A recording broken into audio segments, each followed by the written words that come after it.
Salut la famille, j'espère que vous allez bien. Moi je vais parfaitement bien, même si voilà, je suis un peu souffrant il y a quelques jours. Donc ce matin on vient pour le débrief du match qu'il y a eu lieu entre le Real Madrid, n'est-ce pas, contre le FC Barcelone. La famille, match comptant pour les demi-finales aller de la Coupe du Roi. La famille, franchement, c'était un match incroyable que le FC Barcelone a livré. Comme vous le savez déjà, voilà, le match est soldé sur le score de 1 but à 0, but de Kessié. Je ne sais pas si c'est encore Militao contre son camp. La famille, voici, on vient ce soir, on vient ce matin pour le débrief de ce match incroyable qui s'est joué à la capitale madrilène, donc à Madrid, au Bernabéu. Alors la famille, toi qui n'es pas encore abonné à cette chaîne, avant de rentrer au vif du sujet, je te demande déjà de t'abonner et de ne pas manquer d'activer la cloche de notification afin de ne pas rater nos futures publications.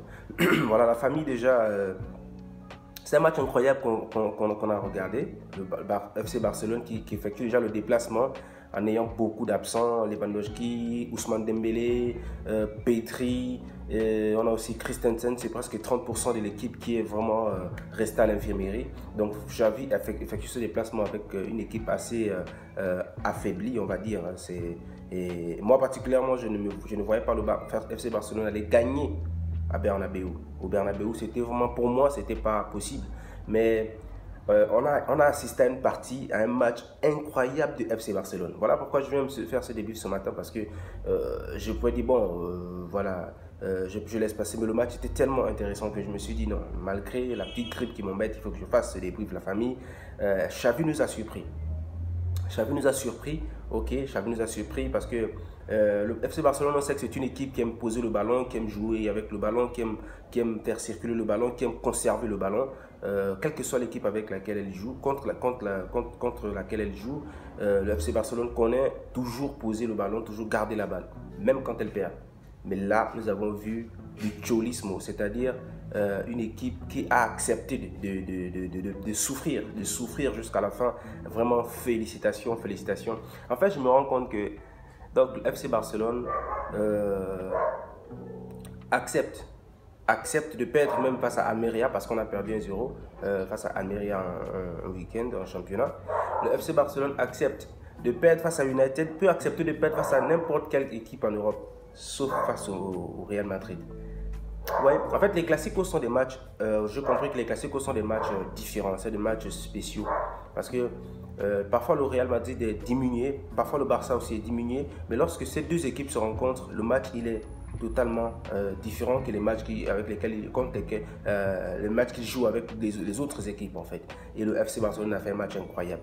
Alors, la défense a été solide, c'était un match qui s'est gagné dans la solidarité. Je crois que c'est l'un des matchs les plus accomplis de la défense du FC Barcelone cette année. Pour moi, en fait, quand je regardais ce match, je dis, c'est vrai que c'est pas beau. On n'encourage pas cette façon de jouer, mais il faut être flexible. Et Xavi, qu'on disait, ouais, c'est l'héritier c'est l'héritier de Johan Cruyff, l'héritier de Pep Guardiola, voilà, l'héritier du beau jeu, du tiki-taka, conservation de balles, voilà, voilà, domination en milieu de terrain. Xavi a abandonné ça, hein. Il a abandonné ce système. Il a abandonné ce système, il a demandé à l'équipe de jouer bloc bas, voilà, bloc bas. Et c'est pour moi, je crois, la première fois que je vois le Barça autant souffrir dans un match. Autant souffrir en se laissant, n'est-ce pas, en laissant le ballon à l'adversaire, parce que c'est pas la façon de jouer du FC Barcelone, c'est pas vraiment la façon de jouer du FC Barcelone. Et la famille vraiment un peu dit bravo, bravo, bravo à Xavi pour cet esprit de créativité, on peut le dire comme ça, parce que je suis conscient que quand le FC Barcelone effectue le déplacement, Xavi ne va pas avec l'idée que voilà, on va défendre, on va... Non, le but était de revenir au moins avec un match nul. Au moins avec un match nul, vu que l'équipe était réduite, l'équipe était vraiment réduite. Donc le mieux, c'était au moins de revenir avec un match nul. Voilà, mais en jouant normalement, voilà.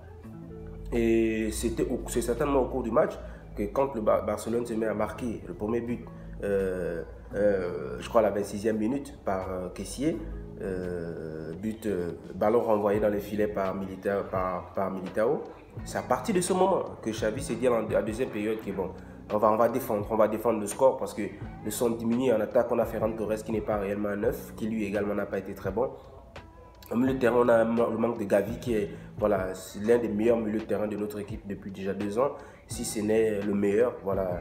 On a en défense le manque de l'absence de Christensen. Donc du coup, Xavi s'est dit, bon, pourquoi ne pas défendre notre résultat. Et c'est ça en fait la créativité dont je parle.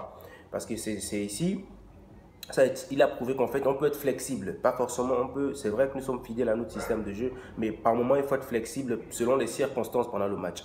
Voilà. Et ça, vraiment l'équipe a joué avec le cœur, avec du cœur, avec voilà, de la solidarité, de la solidité défensive. Voilà, félicitations encore à la défense, d'abord particulièrement à la défense, mais à l'équipe en général. Vraiment, le Barça, c'est pas que le Barça accepte de perdre face à d'autres équipes, mais on ne peut pas facilement prédire la défaite du Barça ou bien, je ne sais pas trop, face à une autre équipe en Europe ou encore en Espagne. Mais face au Real Madrid, les matchs sont totalement différents, comme je le disais déjà. Vraiment, félicitations à l'équipe, félicitations à Xavi pour avoir le fait d'avoir pris ce risque, n'est-ce pas, en demandant à l'équipe de jouer bas. Parce que si on perdait, voilà, je pense que les critiques seraient tombées sur Xavi. Mais l'équipe a vraiment fait preuve de solidité et on peut dire bravo pour cela. Bravo encore à Rojo qui lui a réussi à mettre, comment dire ça, qui a mis Vinicius, l'un des attaquants les plus dangereux en ce moment en Europe. Ils ont fait de la misère à Liverpool en les battant 5-1. Ils ont 5-1, je pense 5-1 ou 5-2, je ne sais plus. Bon, bref, vous connaissez. Voilà. Ils ont battu Liverpool avec un score assez fleuve. Voilà, Vinicius qui est inarrêtable actuellement. Et nous pouvons féliciter, n'est-ce pas, Araujo pour cette solidité défensive qu'il apporte à l'équipe. Voilà, cette solidité défensive qu'Araujo apporte à l'équipe. Félicitations à lui, lui qui a toujours réussi. En Europe, c'est le médicament de Vinicius. Araujo, à chaque fois qu'il a rencontré Vinicius lors d'un match, Vinicius n'a jamais fait un bon match face à Araujo, jamais. Enfin, je ne me souviens pas. À chaque fois que Real Madrid a joué face au FC Barcelone, Vinicius n'a souvent pas fait un grand match. En tout cas, il n'a souvent pas été très fulgurant, très efficace. Parce que Araujo, c'est le défenseur actuellement en Europe qui réussit à arrêter Vinicius, qui lui fait de la misère à toutes les défenseurs d'Europe, toutes les défenses d'Espagne. Voilà, félicitations à l'équipe, félicitations à Koundé aussi.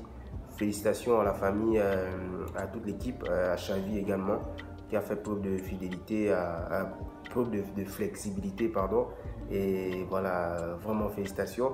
Une équipe qui a concédé 13 tirs pendant toute la période, 0 tir cadré. C'est une statistique incroyable en fait, avec 35% de possession. Barcelone qui connaît garder la balle, mais qui a fait le dos rond, qui a accepté de subir, de souffrir. C'est pas ce qu'on veut, hein, Xavi. C'est pas ce qu'on veut, non, c'est pas ce qu'on veut. Mais ça suffit pour gagner. Voilà, et c'est la victoire qui compte au fond, à la fin. C'est la victoire qui compte à la fin. Maintenant, il faut qu'on se prépare pour le match retour. Déjà, on a une avance pas très considérable. Hein. Voilà, le Real et le Barça, quand ils jouent, rien n'est prévisible.